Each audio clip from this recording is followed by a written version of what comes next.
Welcome to Raos Academy for competitive examinations. This is Eswar Kumar. So in this video, I'm going to explain about GS paper 1, which was happened on 23 August of 2025 in between 9 a.m. to 12 p.m. Clear. So like this is GS paper 1, and this video will be useful to the students who wants to appear for the next upcoming years for UPSC examinations like 2026 and further years. And also the same video will be beneficial and useful to the students already who have appeared for this examination on 23 August. So both the students, means already written students and who wants to appear for the next year students, can be benefited out of this video. So that's why please watch this video till the end. So see here. So before going to the class, just please subscribe to our Raos Academy YouTube channel. Okay, and join in our social media platforms like Facebook, Telegram, WhatsApp, all the channels.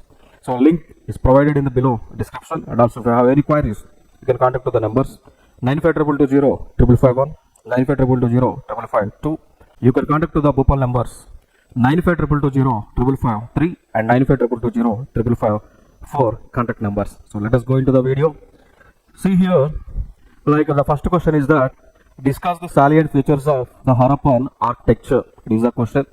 So he is asking about what are the salient features of Harappan culture, and we know that in ancient history you might have studied and read about Indus Valley civilization, and also Buddhism, Jainism, Vedic period, pre-Vedic, later Vedic periods. Okay, so in that Indus Valley civilization, you might have read about the places like Harappa, Mohenjo-daro, and which these places are belongs to as of now present Pakistan.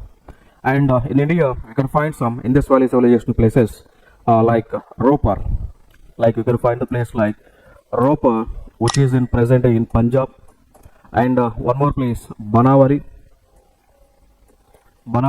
it is in now present Haryana, and one more place called Khalibangan, which is in present Rajasthan, at Dholavira, and the place called Dholavira, which is in where? In Gujarat. And Mohenjo-daro as well as Harappa. These are the places, these are the cities which was in present day Sindh province of Pakistan country. Clear. So here the question is that salient features of Harappan architecture. So you can find here is that you can mention, and in the intro we can mention that. So like Indus Valley civilization or else Harappan architecture and Mohenjo-daro city architecture can be found in between 2600 BC, in between to 2600 to 1900 BC era. Okay, so in between this period you can find these civilizations, IVC civilization, and features are like you can find grid planned cities. Okay, so like if you have visited Harappa and Mohenjo-daro cities, you will find the town planning, that is the city planning of the cities like will be like this, the grid pattern. So here one house will be there, here one house, here one house, here one house, here one house, like that. Okay, and after that in between here road will be there, then after that like this you can find houses construction in the form of grids, in the form of squares and rectangles. Clear. Like you can write, for example, this is a road, this is a road, so you can find here one house, second house, here one house. Like if you see it, it will be like grids. If you see it, it will be like grids. Clear. It will be like grids. So this is called grid system. The same system you can find in Harappa as well as Mohenjo-daro places. Clear. So it is one of the salient feature of this IVC, Indus Valley civilizations.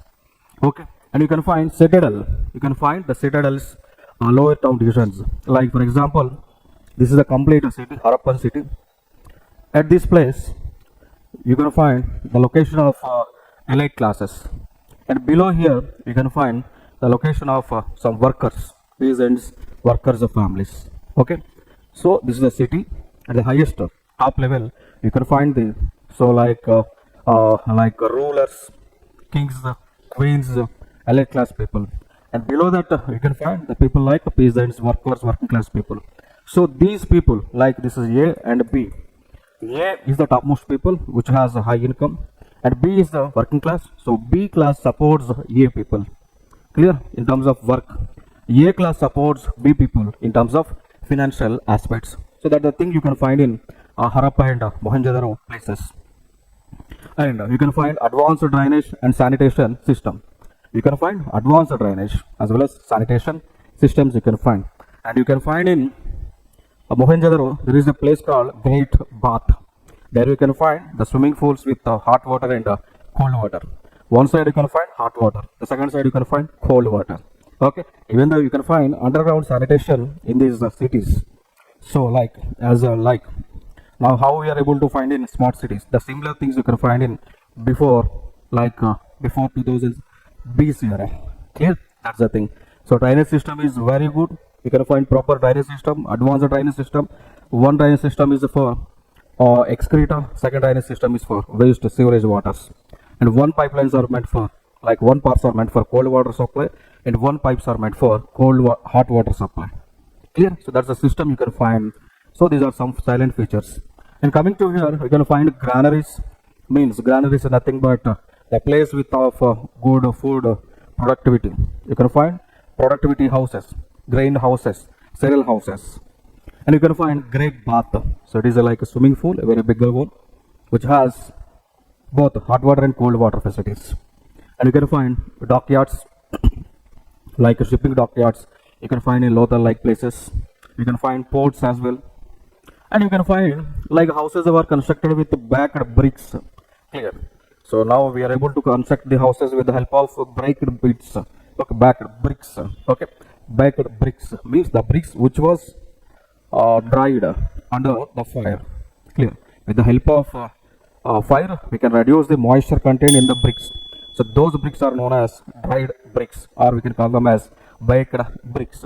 Okay, the same baked bricks we can find in Mohenjo-daro and Harappan places. Clear? That's the thing. And after that, conclusion you can write about functional, utilitarian, and proto-urban. Those you can find. Okay. So this is the structure of answers. Like it is the intro, and it is the body, and it is the conclusion. Clear? So this is the information related to silent features of the Harappan architecture. Clear? And the next question is that examine the main aspects of Akbar's religious syncretism. Clear? So examine the main aspects of Akbar's religious syncretism.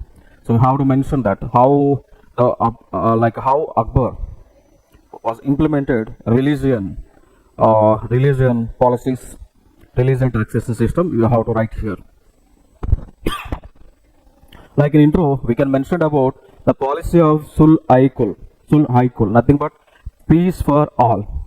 So Akbar motto is that to make all the religions are equal. So anyone can follow any religion.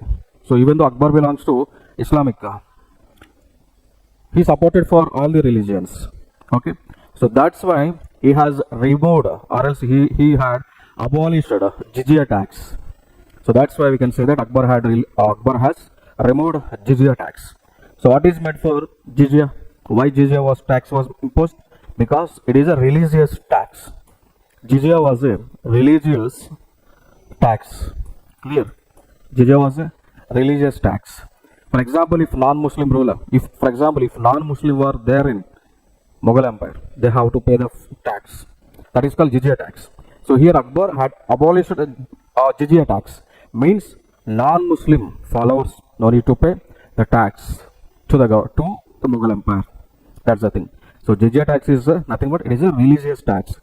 Who has to pay? The person who is not following Islamic religion. Islamic religion persons can follow their Islamic religion, but they no need to pay any tax. But here, like Hindus and Christians, some other religion people, Buddhists, Jains, Parsis, so they have to pay taxes to the Mughal Empire, to the Mughal Emperor for following their own religion. Clear? So Akbar had really abolished it, but during Aurangzeb period, and it was again reimposed. Okay, so Akbar abolished jizya tax. Aurangzeb had implemented or else reintroduced the same jizya tax. Clear? Next, Ibad Khana debates Hindus, Muslims, Jains, Christians, Zoroastrians. Okay, there is a place called Ibad Khana. There, it is a place for debates by all the religions. Clear? And then after that, Din-i-Ilahi. So it is a eclectic faith, means The one thing is that, so during Akbar time, any person can follow any religion as per their wish. Clear. And there was no forced conversions during this time. Next, after that, patronage to art. So Akbar had supported to art, literature, architecture. Okay, architecture. Clear. And also during his construction of various places, various forts, he had used Islamic styles. He had used Hindu and Islamic styles. Here, in the conclusion, we can mention about imperial integration. Clear. We can find integral like imperial integration. You can write in the conclusion. And also one thing you can mention that Din-e Ilahi is limited to few people, not all the people. Limited to few people. Clear. So that's the thing. And coming to third question, like the sculptures filled the Chandela art form with resilient vigor and breadth of life. Elucidate.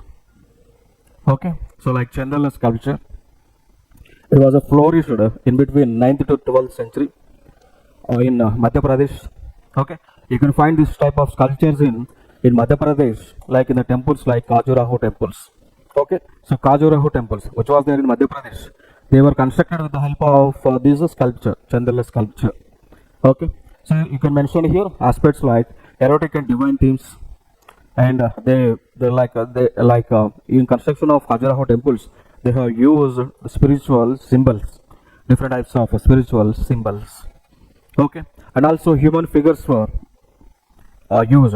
Okay, so in dynamic poses, and they indicates about realism and delicacy, and ornamentation reflecting vitality and rhythm of life. Clear. So like in Chandela sculpture, you can find the ideals with the different poses, different ornaments, different decorations. Clear. And coming to conclusion, so here art celebrated human experience plus divine, which gives the cultural synthesis. Clear. So that's the points you can mention. You have to mention for this question. And the fourth question, how are climate change and the sea level rise affecting the very existence of many island nations? Discuss with examples. And recently, you might have seen that climate change had influenced, climate change is influencing the global patterns, global agriculture methods, global economic conditions. Okay. So climate change is the reason for shifting of capitals. Climate change in Indonesia is a reason for shifting of its capital from what? What is the capital of Indonesia? You have to mention it. Okay.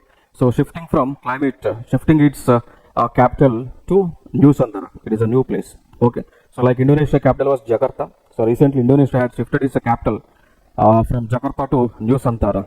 Okay, which is interior place in Indonesia. Why they have shifted? What is the reason for it? Because of climate change. Okay, that's the thing. So what will happen if climate change? Because if climate change happens, temperature will increase. Temperature will increase. If temperature increases, what will happen to glaciers? What will happen to glaciers? They will melt. So glaciers will melt. So if the glaciers start to melt, what will happen? Whatever the water comes out from the glaciers, they will be penetrating into the water bodies like seas, penetrating into water bodies. Clear. So what will happen? Can you say? If the water enters into water bodies, then its level will increase. Okay. For example, if a glacier's water enters into sea, then sea level will increase. Clear. Then sea level.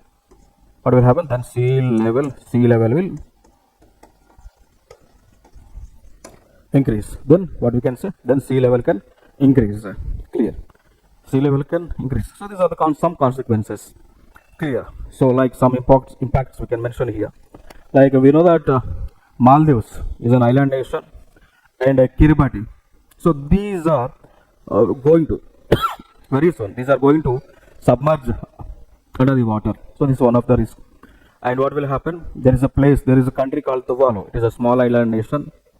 Whatever the water present over there, those water is converting into saline water. Means salinization of groundwater is happening in Tuvalu.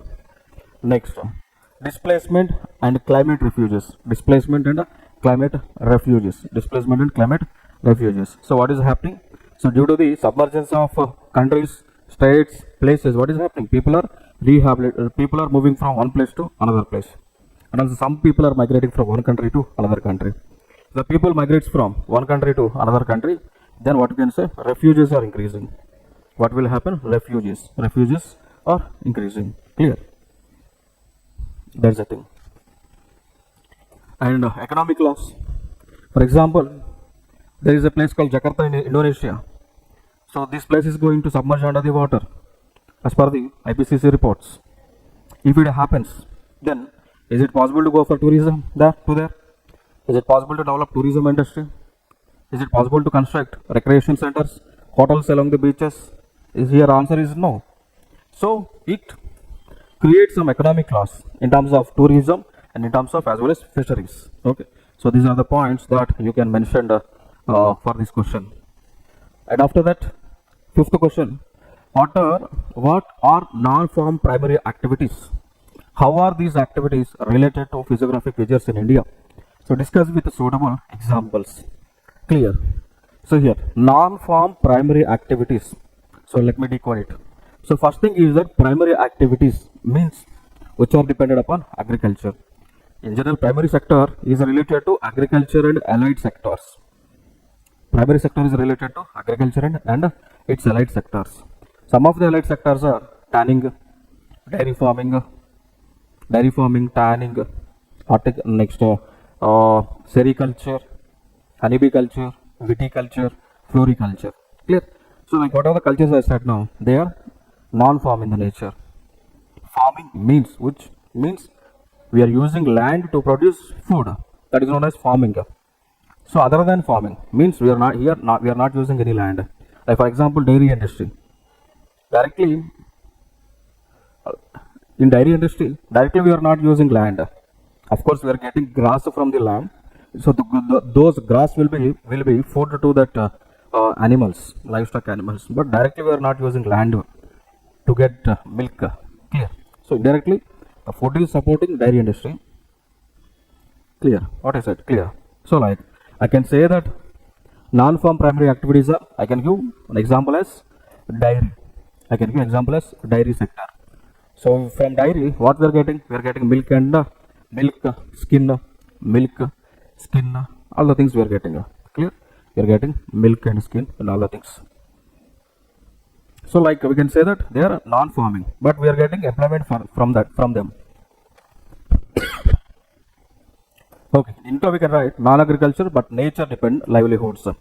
Of course, non-farm activities are not dependent upon agriculture directly, but they dependent upon the nature. Like for example, fishing. So fishing, like we can say fishing. So like where we get fishing? Near the coastal bodies. So it is a part of primary sector, agriculture and its allied sector. So this fishing is one of the component of allied sector, fishing, aquaculture, like that. Okay, so we get employment from it. So we are doing it near coastal areas. Where we are doing fishing? We are doing fishing near coastal areas. And we know that you have read in physiographic divisions of India that India was classified into 6 physiographic divisions. India was classified into 6 physiographic divisions. One is like what? One is like Himalayas, one of the physiographic division. Second one physiographic division is Great Northern Plains. Third one is that deserts, or we can call them as Great Indian Desert. Fourth physiographic division is, what is it? Peninsular Plateaus. Fifth one is that coastal plains, and sixth one is that islands. So these are 6 physiographic divisions of India. Clear? So coastal area, this is one of the physiographic divisions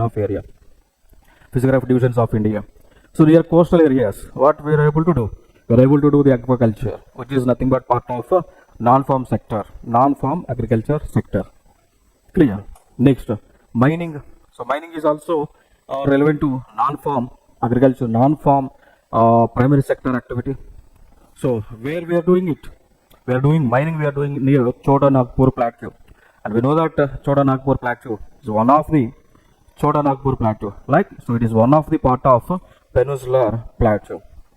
So like Peninsular Plateau has some, and again Peninsular Plateau was divided into some more parts. Like we can say that Chota Nagpur Plateau. Then after that Northeastern Plateau, or we can say it as Shillong Plateau. We can say that Shillong Plateau, Deccan Plateau, Telangana Plateau, and Karnataka Plateaus. So in Chota Nagpur Plateau, which was located near to Jharkhand, Chhattisgarh, and Odisha. Jharkhand, Chhattisgarh, and Odisha. Is it clear or not? Can I say that? Non-farm primary activities are interlinked to physiographic divisions of India. Clear. Next, forestry. So, like in Himalayas and northeastern part of India, we can find different types of forest. So, from that forest, we can get forest produce minus minor forest produce, or else major forest produce. With the help of those forest produce, we are able to generate revenue. Clear? So all the things I can say here. Next, quarrying is also comes under primary sector only, but non-farming activity. Quarrying, animal rearing. Okay, you can find it in Rajasthan and Gujarat areas. Clear? So it is a part of Great Indian Desert areas. So, and we know that Great Indian Desert is a part of physiographic division of India. Clear? Right? So, these are the things. And coming to sixth question. Explain briefly the ecological and economic benefits of solar energy generation in India with suitable examples. So, what is it? What is the ecological and economic benefits of solar energy? Definitely.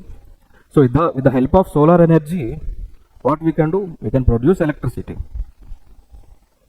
So for production of solar energy, do we need any fossil fuels? For the production of solar energy, do we need to combustion with the combustion of any fossil fuels? Definitely no. So then, if there is no requirement for combustion of fossil fuels, then no need to emit the gases, no need to emit greenhouse gases. Is it clear or not? Is it true or false? Definitely. So, to produce solar energy, we no need to go for the combustion of fossil fuels. If there is no requirement of combustion of fossil fuels, then there is no emission of greenhouse gases. If there is no emission of greenhouse gases, then it is a good for ecology and environment. Clear? These points you can mention there. So, right? So, like... So solar energy, with the help of solar energy, it does good for ecological and also produces some revenue. So introduction you can mention like India is the fourth largest solar power capacity. Now India is at a fourth rank in terms of solar energy production. Clear? Next after that, like in terms of ecological aspects, we can write that solar energy is a clean and renewable energy. Why we are calling it as a clean and renewable energy? Because with the help of solar energy, we are not emitting, like during the generation of solar energy, we are not emitting any harmful gases into the environment. So that's why it is a clean. And solar energy production is unlimited. There is no limit for it. So that's why we can use one word as a renewable energy. So finally, solar energy is a clean renewable energy. And it lowers the carbon footprint. It lowers the emission of carbon dioxide, carbon monoxide, sulfur dioxide, nitrogen oxide, methane, ethane, butane, whatnot, everything. It reduces the air pollution because we don't need to release any harmful gases into the atmosphere. Then we can say that we are protecting our environment. Okay, so solar energy production is not the reason for air pollution.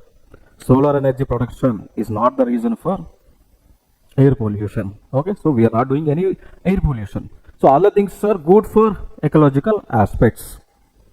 And also we are not using any fossil fuels for the combustion, for the production of solar energy, so that I can use the word.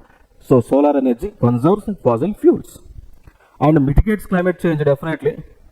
So if you are able to produce solar energy, and if you are able to use it for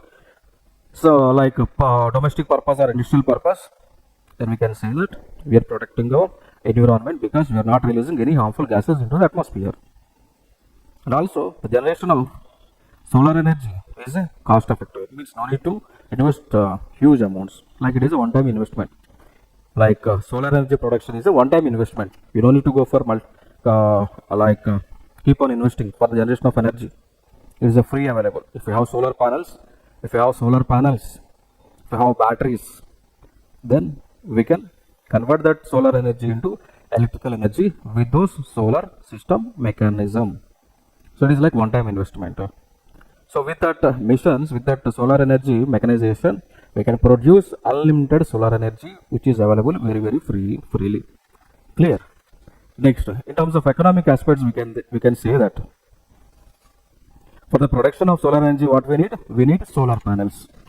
For the generation of solar energy, we need solar panels. For the storage of produced energy, what we need? We need batteries. Battery.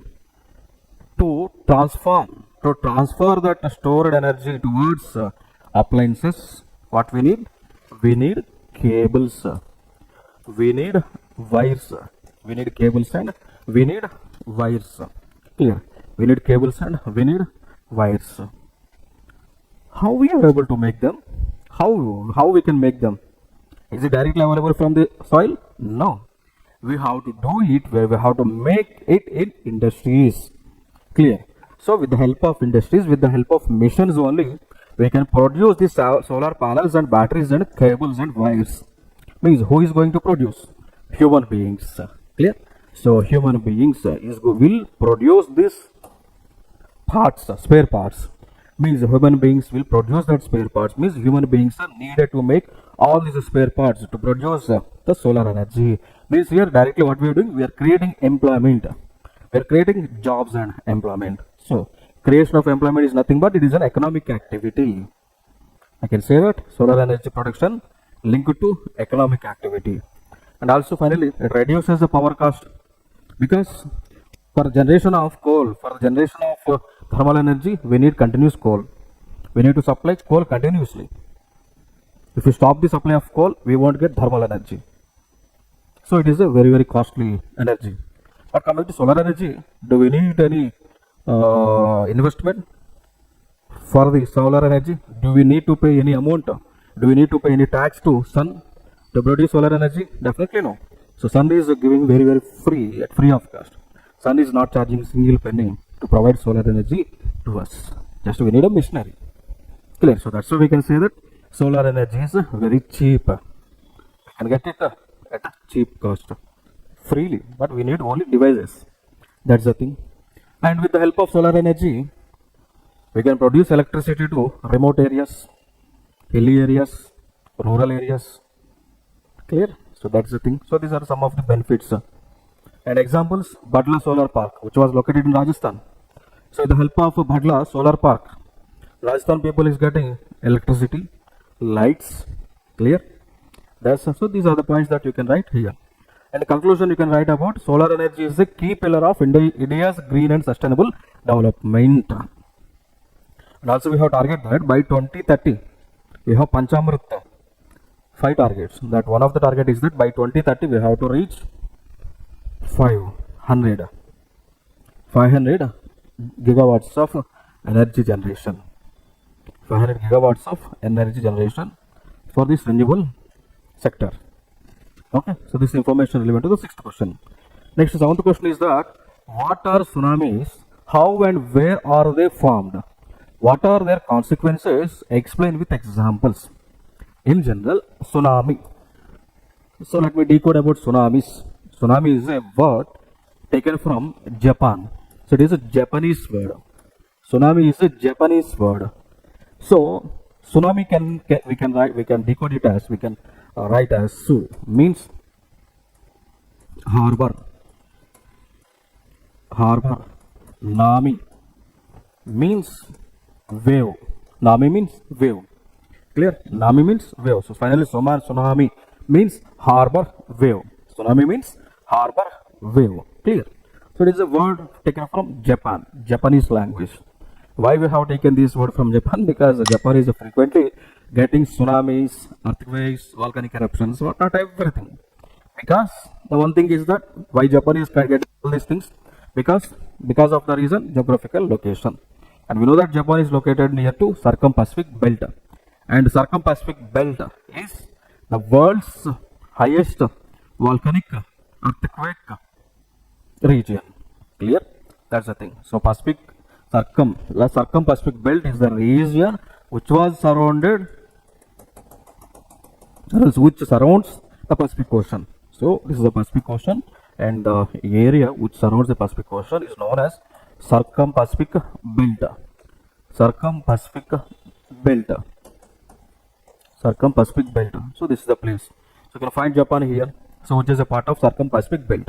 The regions which was near to circum-Pacific belt, they are continuously experiencing tsunamis. They are continuously experiencing what? Tsunamis, earthquakes, whatnot, everything, all the disasters. Clear? That's the thing. So like we can say that. So that's the point. And how the tsunamis are generated? They are generated due to earthquakes inside of the water bodies. Tsunamis are generated due to earthquakes inside of water bodies. And sometimes earthquakes are generated due to subduction of the tectonic plates. If the tectonic plates move up and down or front and back, if the tectonic plates inside of the ocean bodies move up and down or front and back, it creates some waves, seismic waves. Those seismic waves are nothing but earthquakes. If that earthquakes are generates it moves the water above the plates. If the water moves, what will happen? Waves will be generated. Those waves will be high altitude waves. So those waves will reach to the harbors with a high intensity and with a high altitude. It's nothing but they are tsunamis, harbor waves. Okay, that's the thing. And consequences of tsunamis is that people will die. So for example, in 2004, India had witnessed a tsunami. Like in 2004, or like I can say that December 26, 2004, December 26, Indian subcontinent had affected with a tsunami. Almost 2.3 lakh people were died due to the tsunami. So like people will die. If tsunami comes, what will happen? People will die. Animals, flora will die. So that's the consequences. Property damage will be happen. Damage to electricity lines, damage to communication networks, damage to transportation. It destroys the ports. Tsunami destroys the ports, ships, boats, steamers, whatnot, everything. Okay, and also people will die. Infrastructure damage, agriculture damage, and also tourism sector also will be damaged due to tsunami. Conclusion. So in conclusion, you can write that need for early warning system. If we have early warning systems, we have the mechanism which alerts the people before the occurrence of a disaster, then people can be relocated from those danger areas to safer areas. If people has the chance to relocate from the affected areas to safer zones, then there won't be any fatality, there won't be any deaths. Clear? So that's the point we can mention here. And coming to 8th question. So how does the smart city in India address the issues of urban poverty and distribution justice? Yes, definitely. What is a smart city? What is a smart city? Smart city is nothing but it is a place. Smart city is a place which has all the facilities. What are the facilities? Facilities like education, which is the reason for increase of literature,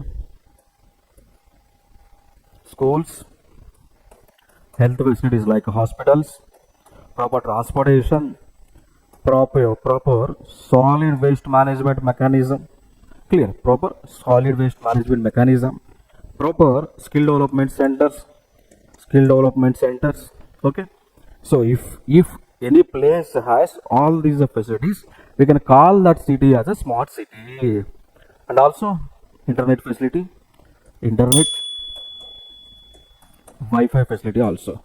Okay, like if a city has all the facilities, like all the modern facilities like internet, Wi-Fi, LAN, local area network, wide area network, metropolitan area network, man, roads, transportation, sewerage management, solid waste management, schools, hospitals, offices, libraries, bookshops, recreation centers, hotels, whatnot, everything. So if a city has all these facilities, we can call them as smart cities. Clear? So, address the issues of urban poverty. Definitely, there is a chance. So, like for example, I said that smart city must have internet facility. Clear? Smart cities we can call if the city has all the facilities. Like I have mentioned, internet facility. Who is providing internet? Who is making, like who is laying internet lines? Who is laying internet lines? Who is constructing bridges? Who is constructing transportation lines? Who? Who is running trains? Who is maintaining Wi-Fi networks? Human beings. Are they maintaining all these things for free of cost or getting a salary? Getting salary means they were employed. I can say that. Is it possible to say? Can I say that? Smart cities create employment. Smart cities create revenue generation. Can I say or not? Definitely I can say. Like for example, when we can call smart city, if it has modern facilities, like having of internet facility. Who is playing the Wi-Fi lines, lines, OFC lines, optical fiber cable lines? Human being. So they're getting employment. After laying those OFC cables, optical fiber cables, they're providing internet facility to us.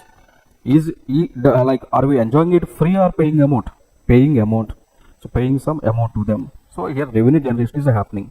So smart cities, I can say that smart cities may create the employment, do the economic and business transactions. Yes. So that we can say that so if the people get employment, then urban poverty can be addressed. Okay. And also it can make distributive justice. Clear? Like e-governance, if you bring e-governance, how we can bring e-governance? By using internet. So with internet we can bring e-governance. If e-governance happens, then transparency will be maintained. Transparency, accountability and responsibility can be maintained. Clear? Next, affordable housing. Yes, like when we call any city as a smart city, if the people in that city has housing facilities. So how housing facilities means we need, like government wants to construct the houses. If housing construction happens, then people get the employment. Urban poverty can be addressed with affordable housing, sanitation, mobility, skill development, digital inclusion. So example, cities like Pune, smart city, Ahmedabad, smart city models. Okay. So and finally we can say that, finally I can say that smart cities development is a tool for distributive justice if inclusivity ensured. Means like smart cities can provide the distributive justice if all the people were involved in that smart city development. So that's the point you can mention here for this question.